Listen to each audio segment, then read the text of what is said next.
Hi guys, it's me, and this is a study of the Wheel of Time with the Rain Serpents. I hope you guys enjoy this episode, and please read the books. Read the books with me, and then let's talk about it.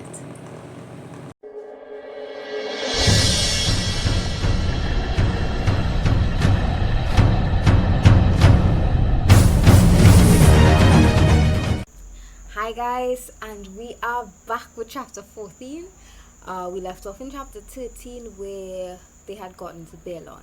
You know, the Sealers were so surprised. Their first city, their first real city, Belon. So they went to the inn, as we recalled, and now we are back in chapter 14 and things are continuing from there. Now, the boys decide, all the Emmonsville boys decide that they need a bath. It has been a long journey, 3 maybe 4 days on horseback riding in the saddle. They need to bathe, they need to smell fresh. And as a hygienic person, I agree with their level of thinking. So they go to somewhere where there are chamber pots. Remember, our time and their time are 2 different time periods, guys. So yes, they have chamber pots. And there's a service boy, and he's like making sure that they have what they need, bringing in hot water in the chamber pots and what not, right? And he is still there, which I find is weird when it is bathing, to be bathing in front of so many people and then you there as well. It's just weird to me.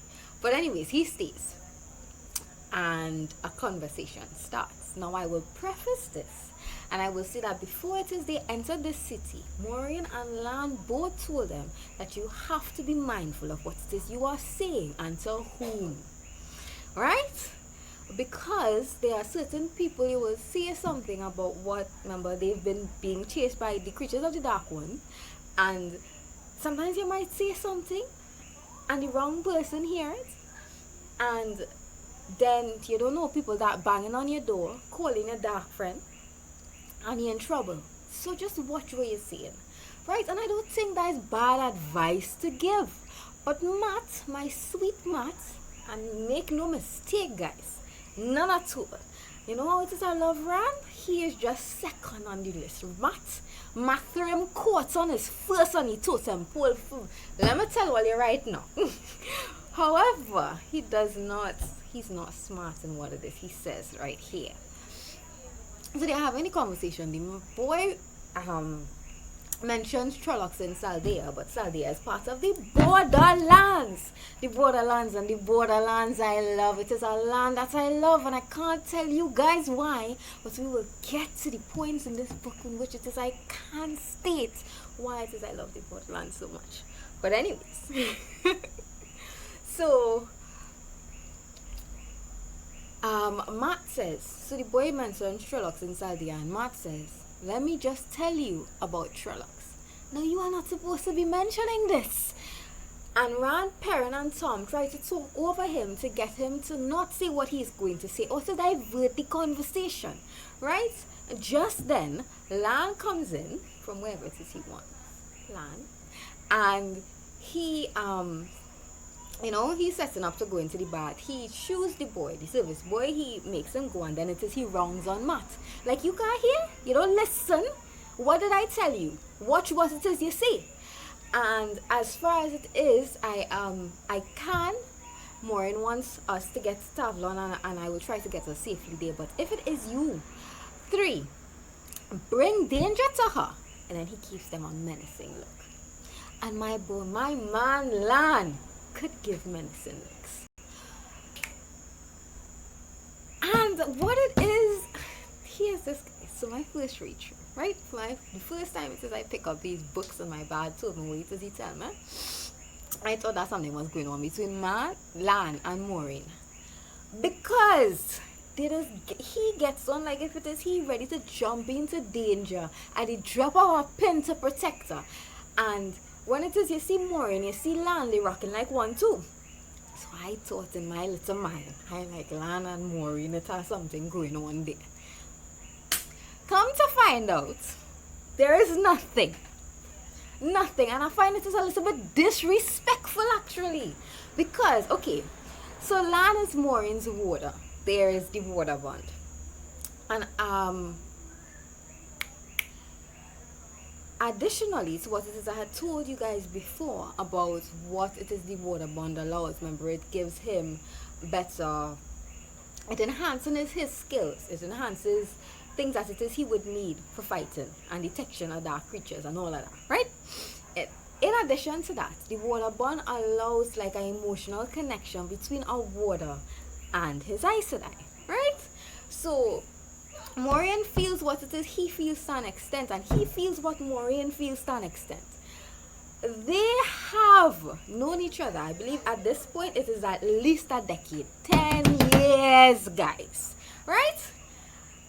And they don't like each other. Like it is said that proximity allows for feelings to grow. I don't understand how it is they have been on so many journeys together so long, because waters and the Aes Sedai, waters go where it is the Aes Sedai go, unless it is like they have a direct command to say, hey, you know to go here, our water will go where it is the Aes Sedai is. So I don't understand how it is they just be around these men and these women for so many years and nobody feeling nothing passing.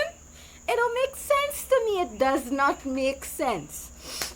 And then to put salt into the wound, to add insult to injury, Moiraine, if it is you a long time reader, you know what it is I'm talking about.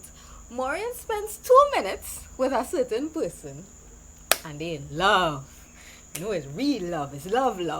It's like you remember in Bridgerton with Daphne and Simon, where it is 2 episodes ago you're saying I don't really feel anything for you, and like that line from the book Pride and Prejudice, you are the last man that I could be a prevail upon to marry.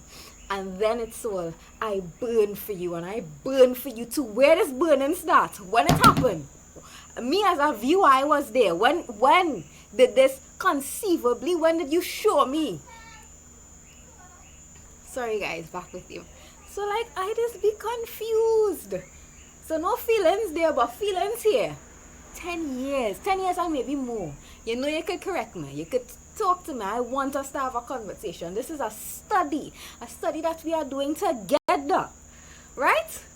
Anyways, so learn not about them bringing problems to Moiraine doorstep. After that, they go out into the corridor, and Rand realizes Moiraine with this girl, right? And Moiraine and the girl are talking in soft voices, so he does not hear. But Moiraine says something to her, and she looks Rand. She looks the way of Rand and his companions, Matt and Ben. I say this to you now, because it will be important later. So onward we go. So Egwene and they go to have a meal to eat, because as I have said, this has been a long journey. They have been drinking water and eating flatbread, and that has been the diet, right? They are famished. They want the real food, guys. Me, when it is I hungry, the only thing that satiates me is food. So they go in. Remember in the last chapter, Rand and Egwene, they liking each other, but they had a little argument, because Egwene wants to become an Aes Sedai and Rand believes that Aes Sedai are bad people. So they had a little argument. Now he's going towards her, like he's going to step towards her, because he realizes from the display with Matt and what happened, what played off, they really can't trust anybody. They don't have anybody but themselves. He doesn't even trust the Aes Sedai and the border. Thank God, that is my boy, you know. Smart. I love the fact that it is like, who it is I can really trust. So he goes to talk to her, and it is like, well, you know, maybe it is, you know, I could say something. And Egwene stiffens her back, because she ain't ready to talk. She's still mad. And why do we do this in relationships? Why it is we always bad mind? We always ready to be bad mind, you know. Instead of fixing the little problem we have, I'm mad, I pissed off, I don't want to hear you, I don't want to see you. Anyway, so Rand he realizes that it is she being, you know, standoffish. She's like, fine, if it is that's how you're going to be, that's how you're going to be. So they have the meal, and then Rand decides that he's going to retire to his bed. He's tired. Tom, instead of like going on to see, like, because Tom is doing a performance, because Tom is a gleeman. He's very good at what it is he does, eh? But instead, Rand is just like, I'm just too tired, so he goes up to bed. Now he falls asleep quite easily, very easily. He's very tired. His body is tired. Now, as soon as he begins to dream, he realizes that there's something wrong with the dream. It does not feel right. And this is because my boy is in Tel Iran Riyadh, the world of dreams. Now, Tel Iran Riyadh is like, as I said, the world of dreams. The dream that is not a dream. Things that happen there can have real world consequences. Yeah? So, he's taken to a place. And I say taken, and I believe that I mean that. It's not good. It feels uncomfortable to him. It does not look right. There's a man there. A man that it fades in and out, where his face is like he's just a really handsome man. And then he has furnaces for eyes, and his mouth is a furnace as well. So, not exactly, something is wrong there. Right? And this man is trying to convince Rand to drink, right, from a goblet. He says, you look thirsty. And Rand is about to drink it. Constant vigilance. If it is you know. If it is you've read Harry Potter, then it is you know, man, I would be very upset. You do not drink with your enemies. You do not drink with your enemies. So, in time, Rand realizes that this man looking kind of shifty, making me feel kind of uncomfortable. So he's like, you know what, I realize I said, and I stood here to just a total was. And he puts the goblet back down. Right? The man looks, he's trying not to show it, but he looks like if it is, I really wanted this to drink what was in there. And I really wonder what would happen to Ran if it is he did. My boy.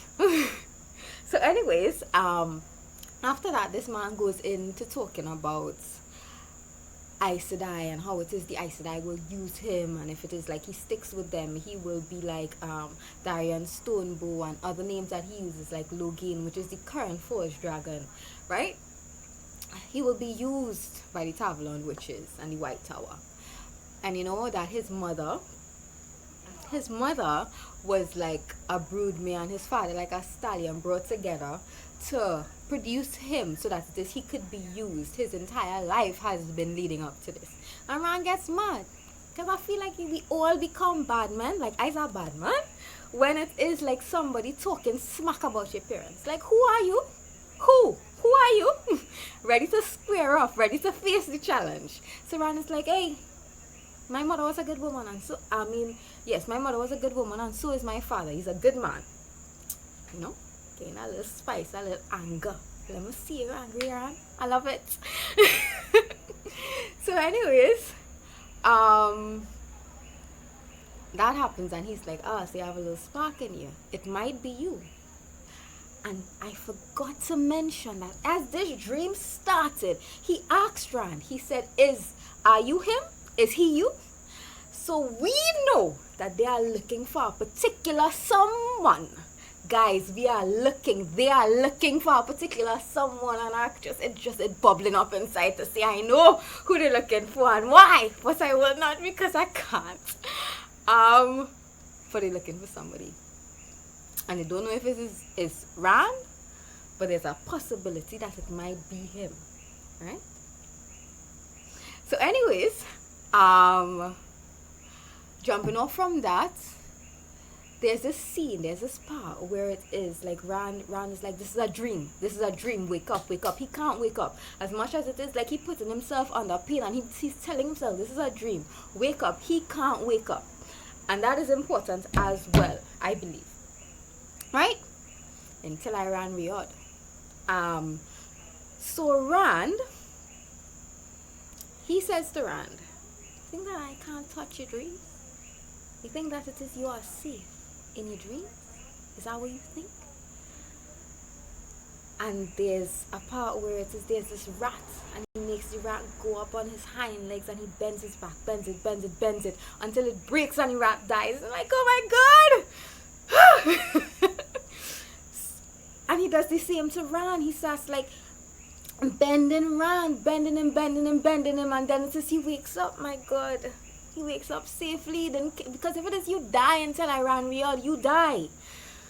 I can't have that happen to my sweet boy. So Ron wakes up and he wakes up in a sweat. He wakes up, like a dream like that. That wasn't a dream. He wakes up and like he's just scared. My boy is scared. I'm so sad for him. He's a sweet boy. And then like he just lays there until it is like it takes a long while for him to get back to sleep. It takes a very long while, understandably why. That is a very scary dream to have. Very, very scary. So guys, that is the end of chapter 14, and I will be back with chapter 15, and we will talk and we will continue this study of the Wheel of Time.